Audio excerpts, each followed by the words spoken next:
Assalamualaikum warahmatullahi wabarakatuh.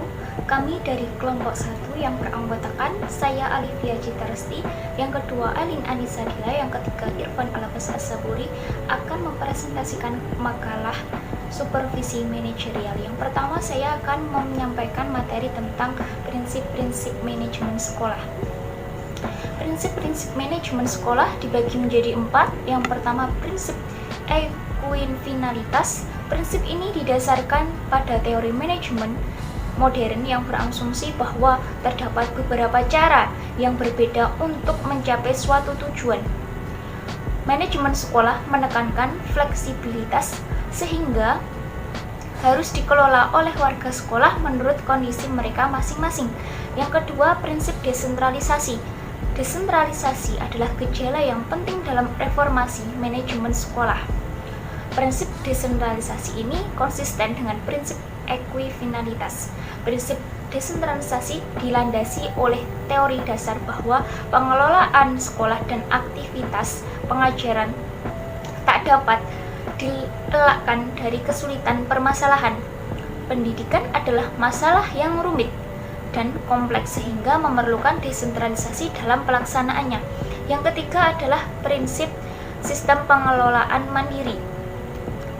Prinsip ini terkait dengan prinsip sebelumnya, yaitu prinsip ekuifinalitas dan prinsip desentralisasi. Ketika sekolah menghadapi permasalahan, maka harus diselesaikan dengan caranya sendiri.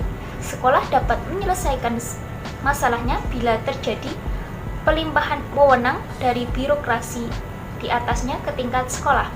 Yang keempat atau yang terakhir adalah prinsip inisiatif manusia. Berdasarkan perspektif ini, maka manajemen sekolah bertujuan untuk membangun lingkungan yang sesuai untuk warga sekolah agar dapat bekerja dengan baik dan mengembangkan potensinya. Oleh karena itu, peningkatan kualitas pendidikan dapat diukur dari perkembangan aspek sumber daya manusia. Untuk materi selanjutnya adalah tujuan manajemen pendidikan. Tujuan manajemen dilakukan manajemen pendidikan adalah agar pelaksanaan suatu usaha terencana secara sistematis dapat dievaluasi secara produktif, berkualitas, efektif, dan efisien. File menetapkan asas-asas manajemen bersifat umum, yaitu yang pertama asas pembagian kerja, yang kedua asas wewenang dan tanggung jawab, yang ketiga disiplin, yang keempat kesatuan, yang kelima kesatuan arah, yang keenam asas kepentingan umum, yang ketujuh pemberian janji yang wajar, yang kedelapan pemusatan wewenang, yang kesembilan asas keteraturan, yang kesepuluh asas keadilan, yang kesebelas kestabilan masa jabatan, yang kedua-belas inisiatif, dan yang ke-13 adalah asas kesatuan.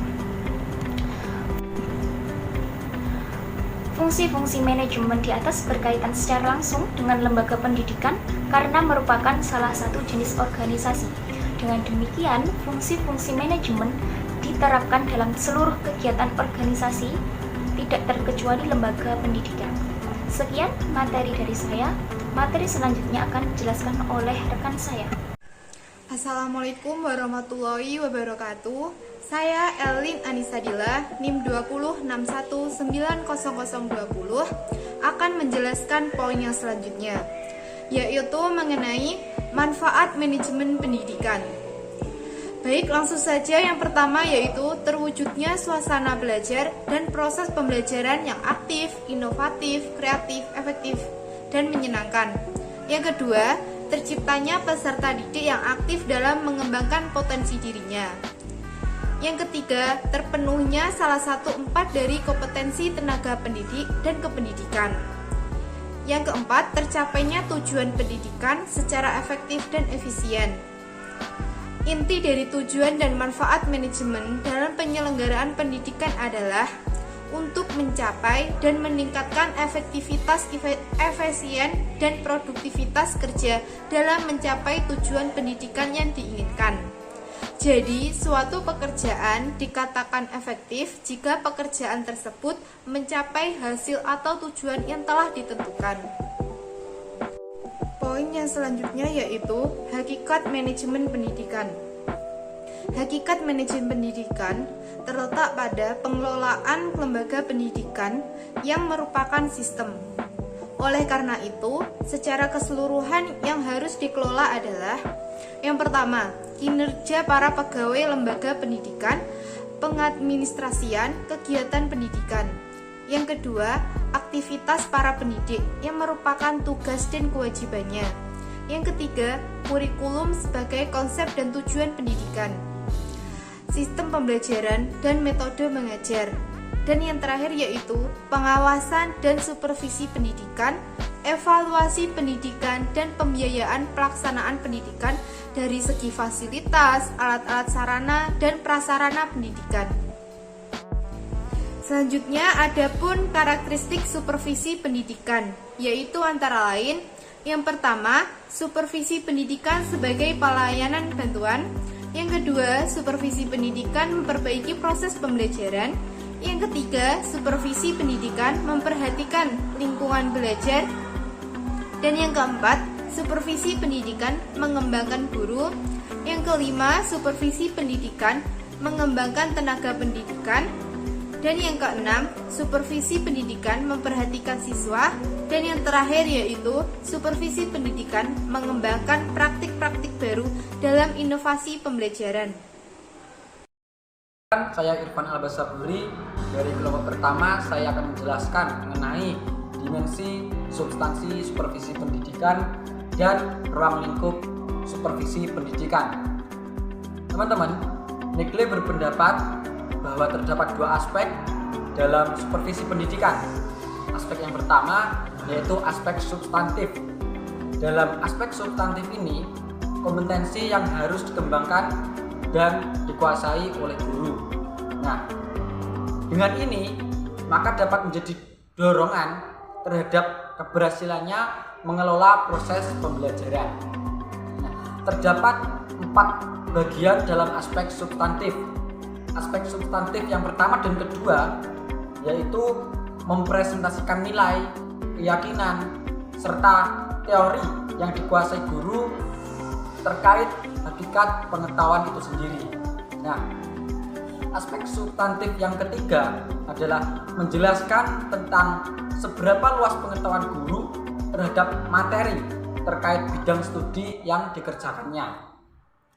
Selanjutnya, aspek substantif yang keempat adalah menjelaskan terkait seberapa luasnya pemahaman guru terhadap teknik akademik, manajemen, pengorganisasian kelas, dan keterampilan lain yang merupakan unsur akademik. Nah, selanjutnya dua aspek yang kedua adalah aspek kompetensi. Dalam aspek kompetensi ini menjelaskan tentang luasnya aspek substantif. Nah, di sini seorang guru harus profesional dalam segala hal. Guru juga harus memahami bagaimana menjelaskan tugas-tugasnya dalam materi pembelajaran serta teknik-teknik akademik lainnya. Nah, selain itu, guru juga dituntut untuk cakap menerangkan pengetahuan dan pemahamannya. Selanjutnya adalah ruang lingkup supervisi pendidikan. Ruang lingkup yang pertama adalah bidang kurikulum. Kurikulum merupakan satu hal yang wajib ada pada setiap lembaga pendidikan, sebab hal ini untuk menentukan proses keberhasilan pendidikan berlangsung. Nah, dalam hal ini supervisi pendidikan sebagai pelaksana bertanggung jawab apabila terdapat perubahan pada kurikulum. Yang kedua adalah bidang kesiswaan. Supervisor berperan mulai dari penerimaan siswa baru, pembinaan siswa, pengembangan siswa, hingga siswa menjelang kelulusannya. Yang ketiga adalah bidang kepegawaian. Dalam bidang ini lebih cenderung kepada peningkatan pendidikan yang lebih bermutu dan menghasilkan sumber daya manusia yang kompeten, kreatif, inovatif, dan tentunya penuh akan prestasi. Keempat adalah bidang sarana dan prasarana.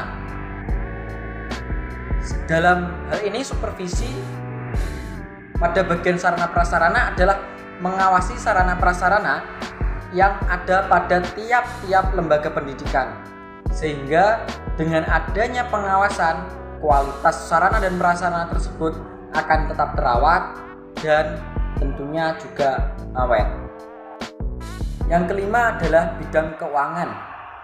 Keuangan ini menjadi ruh lembaga karena program kegiatan harus didukung oleh sumber keuangan yang memadai. Tentu kesemuanya itu harus ada pertanggungjawaban di akhirnya yang tentunya harus transparan dan akuntabel.